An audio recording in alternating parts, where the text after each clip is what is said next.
Good morning and welcome to Living Local 15. I'm your host, Jessica Williams. Thank you so much for joining me.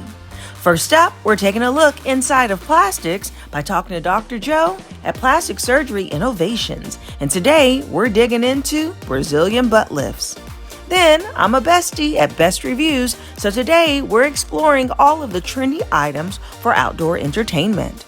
And a little bit later, Elite Softwash is here as they describe how to keep up curb appeal through the spring and summer.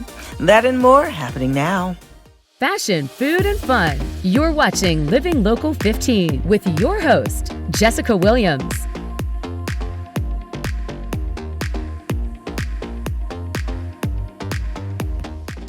This segment sponsored by Plastic Surgery Innovations.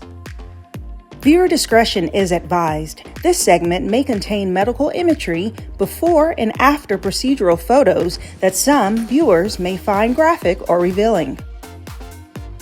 Let's be honest, we've all heard the term BBL, which is a Brazilian butt lift. Okay, these butt implants and body contouring procedures are talked about all online and social media, but what actually goes into the procedure? Who's a candidate? And why do people get them? Well, we're going to break it all down with Dr. Joe from Plastic Surgery Innovations. Good morning, doctor.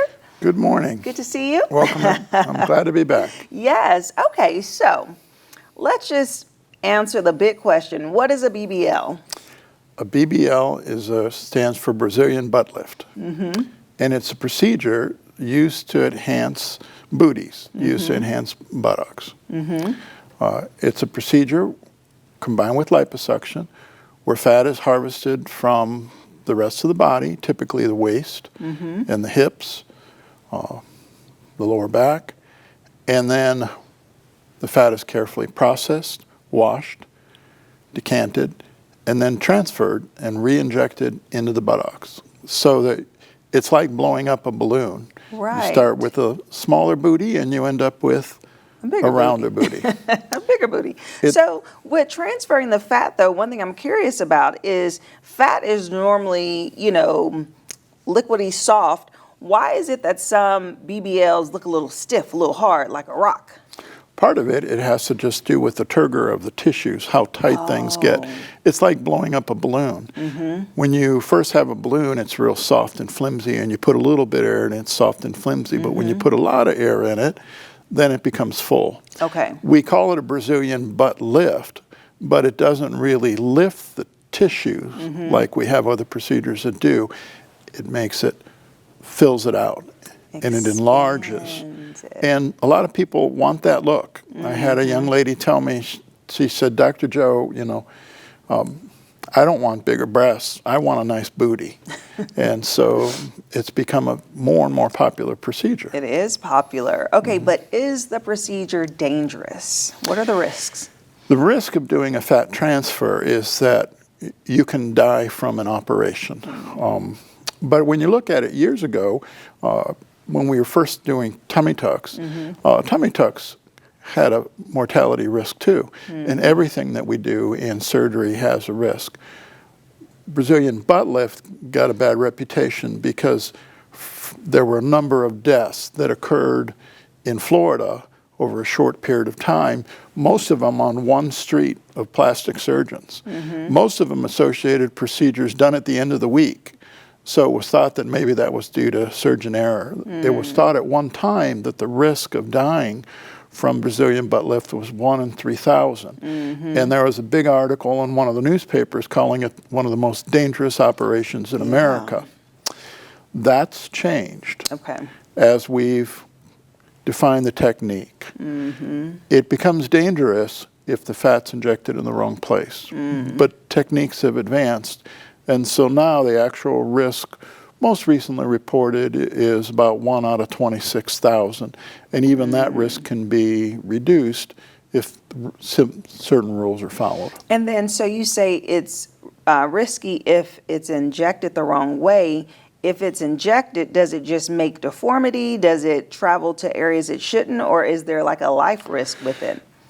The risk and why it became a procedure that lost credibility for a short time is because if the vein in the muscle of the buttock gets injured and the fat is injected into that area, the vein will pick up the fat and it'll travel to the heart and or lungs and create what's called a fat emboli, which can be fatal.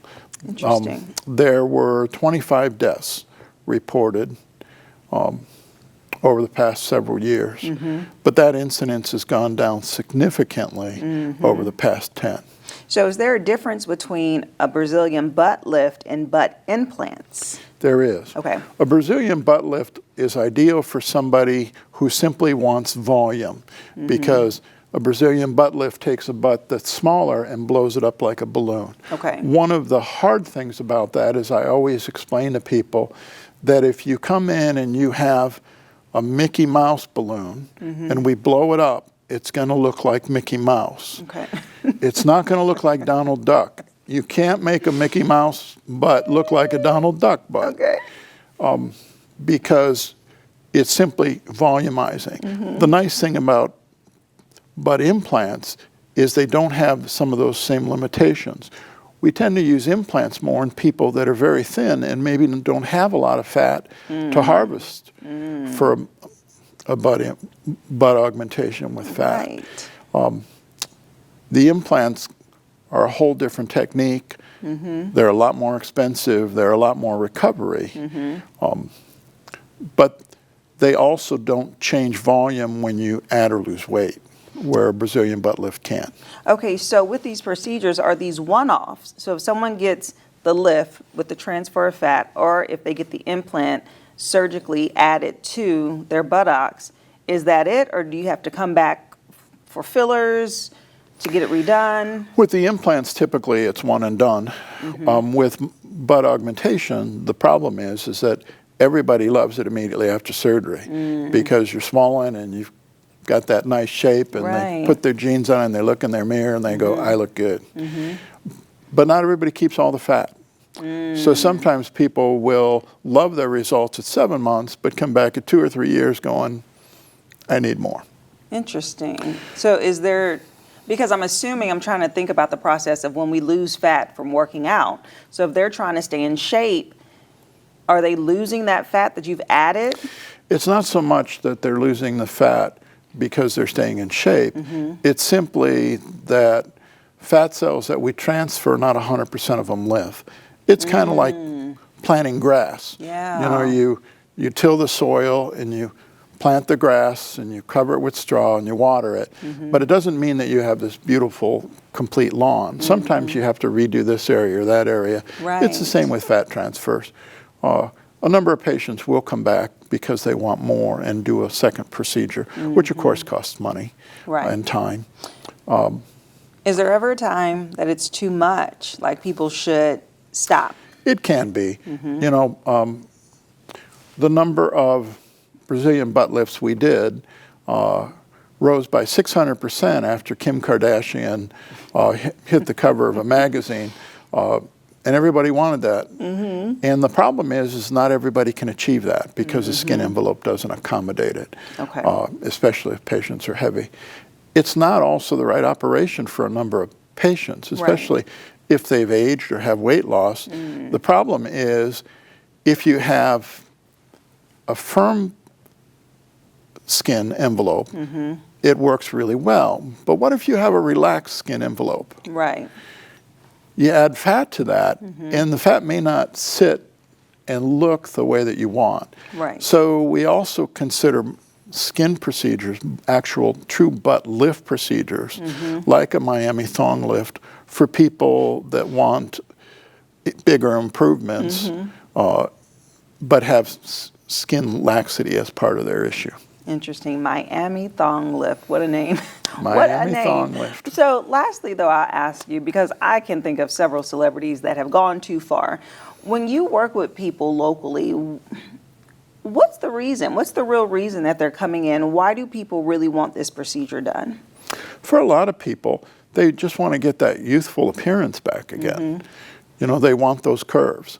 And for us, doing it in combination with liposuction, what I explain to people is if you think of a side profile, the back and the buttock being even.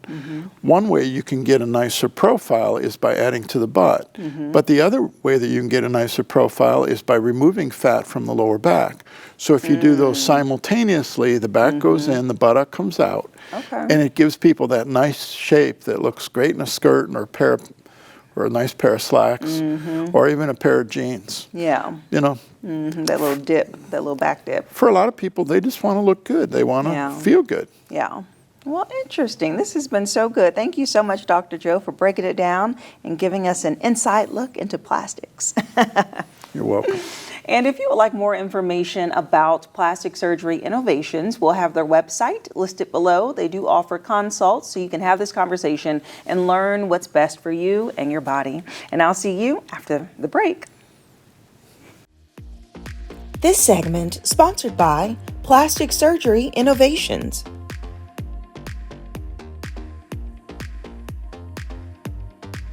Have an idea for the show? Want to find out how you can be a guest? Contact us at livinglocal15@wayne.com.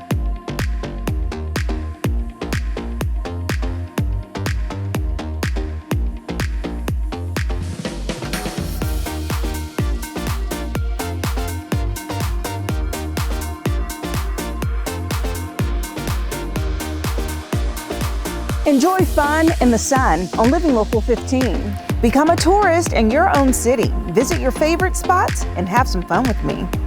From kayaking to rappelling off a building, I show you ways to have an adventure in Northeast Indiana every weekday morning at 9 on Wayne 15.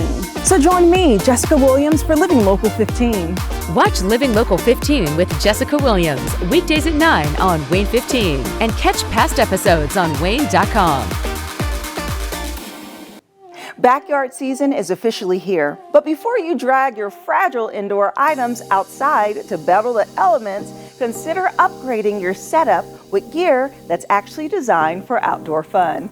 Our Best Reviews team sent us an outdoor entertainment box filled with rugged party essentials and clever finds that can help take your backyard gathering from simple to unforgettable. So let's check it out. First up, if music is a part of your perfect outdoor setup, then take a look at this Fender x Tefl Rockstar 2 Go Portable Waterproof Bluetooth speaker. This speaker is built for outdoor adventures and backyard parties, delivering big sound in a compact way. It's waterproof and it even includes GoPro compatibility, mounting options, so you can bring the music anywhere you go. And if you need something refreshing while entertaining guests, then check out the Zen Turmeric Wellness Drink and Electrolytes Mix. Okay, so this is all about wellness. It features turmeric and includes vitamin C, D, and zinc. The brand even offers mocktail recipes online, so it makes for a fun option outside so you can mix a little drink while staying hydrated, recover, and have your wellness. Now, lighting can be a challenge outside, and we all know this. So if you want something to brighten up your space, then check out the Snow Peak Rechargeable Mini Hozuki ladder. And that's right, the Mini Hozuki. You don't want to miss this one because it's a compact LED ladder and that creates a warm candle-like feel. And it also has a magnetic attachment so you can take it almost anywhere. It also recharges easily in your home, your car, or portable power bank.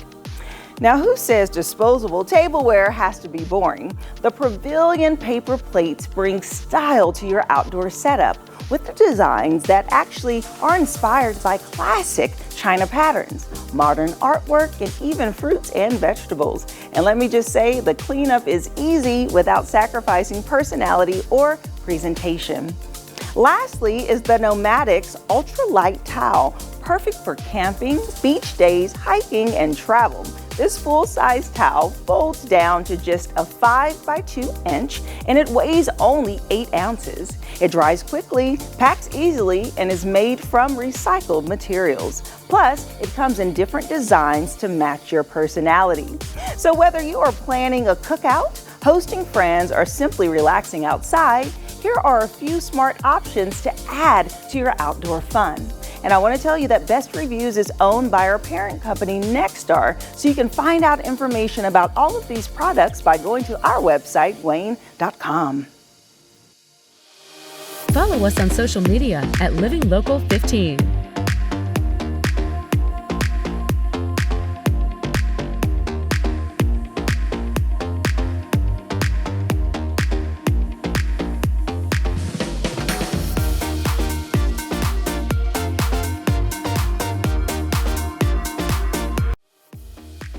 This segment sponsored by Elite Softwash. Now, one thing that every homeowner wants is curb appeal. That's right, you want your home looking fresh and clean. Well, today, Elite Softwash is going to break down how to make that happen. Hey there, Brandon. Hello. How's it going? Good. How are you? Good. Okay, so let's talk curb appeal, because I think people want it if they want to make their house look good, if they want to make a good impression, and just having upkeep. How does hard wash and power washing, or hard and soft washing, really help them achieve that goal? Yeah, absolutely. So everybody wants their house to look good. In your neighborhood, you want to have that home that stands alone, well kept, well maintained.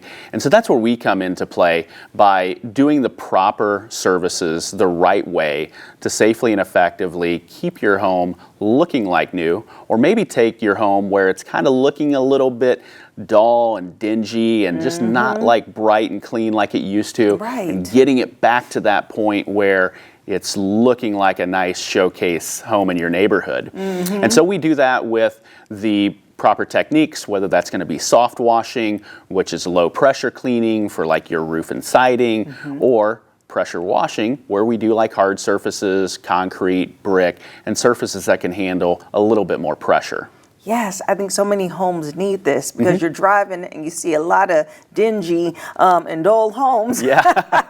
That's like a little shine would be nice, just give it a little rinse. Yeah. And so through this process, people actually use this service for different reasons if they are selling their home also, right? Yeah, absolutely. So we do a lot of prep for clients that are getting ready to list their home on the market, because there's a lot of things that you should look for when you're selling your home, and a lot of things that potential home buyers are looking for when they're looking to buy a home.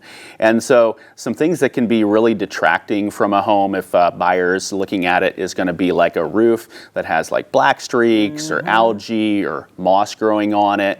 Your siding can have like dirt and algae. Your gutters can be dirty. And a lot of potential home buyers, when they see this, they are just thinking about dollar signs. Like, how much is it going to cost me to get a new roof? How much is it going to cost to replace my siding? Well, like an average cost for a roof replacement on just a small, medium-sized home can be like $20,000 to $30,000. Wow. And then to side your house can be like $15,000 to $20,000. And so those are pretty big numbers that can really hurt the resale value of your home, where we can come in, we can soft wash the roof, the shingles, remove all the black streaks, all the moss and algae from it, get that roof looking like new again, safely and effectively. Same thing for the siding, your gutters, the surfaces there, really brighten those up and clean those to where all that looks new again. And so when you're showcasing your home and listing it, the home buyers are like, wow, this looks great, and then they're not thinking about how much it's going to cost to get it to where they want it to look like. Yeah, and you handle everything from the roof to the floor, and I think about that first walk-up experience, and as they're walking up the concrete as well, you do concrete cleaning. Yeah. And so a lot of people, looking down when you're walking on your sidewalk, you have like the black blotchy mold and algae growing on it, or maybe some oil stains on the driveway. All of that we can come in with our cleaners and pressure washers, get all of that cleaned up, so everything, the curb appeal on your home is really dialed in and looking good. And even if you're not looking to sell your home, these things are just going to help maintain it, increase your home value, and just really make your surfaces on your home last a lot longer.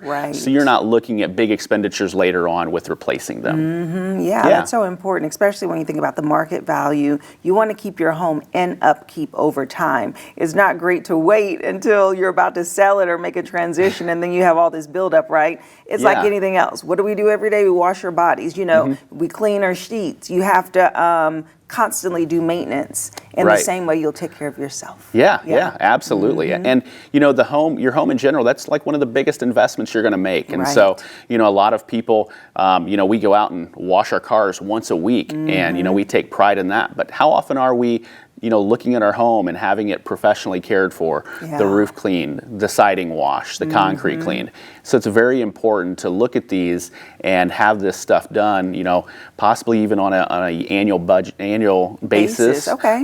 or you know, every other year, depending on what it is. Yeah, what would you recommend? Because I know that a lot of changes happen when the seasons change, right? Specifically, you know, going from winter into spring, and then I'm assuming maybe fall into winter, you know, get those summer months and leaves and all the buildup. Do you recommend this happening twice a year? So depending on the service, so a lot of times, like, you know, with like our gutter cleaning services and window cleaning services, that's something that we do twice a year. Yes, yes. House washing, depending on where you're at, can be twice a year, Okay. or at least every year. Having your house washed is really good maintenance on it. You know, it may not look like it needs it the second year, but just keeping those surfaces clean is going to keep everything nice and bright and help it to, you know, retain its, you know, factory original color so they don't get dull and not be cleanable. Okay, perfect. So, yeah. Well, thanks for breaking that down for us, Absolutely. Brandon. And if you'd like more information about Elite Softwash, we'll have their website listed below, and I'll see you after the break.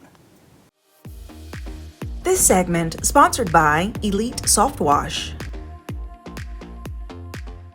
Living Local 15, proudly driven by the Kelly Automotive Group.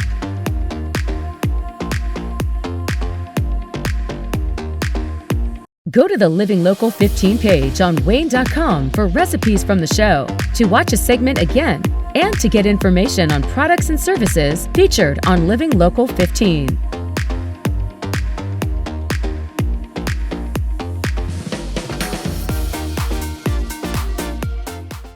Content segments during today's Living Local 15 were paid for by these sponsors.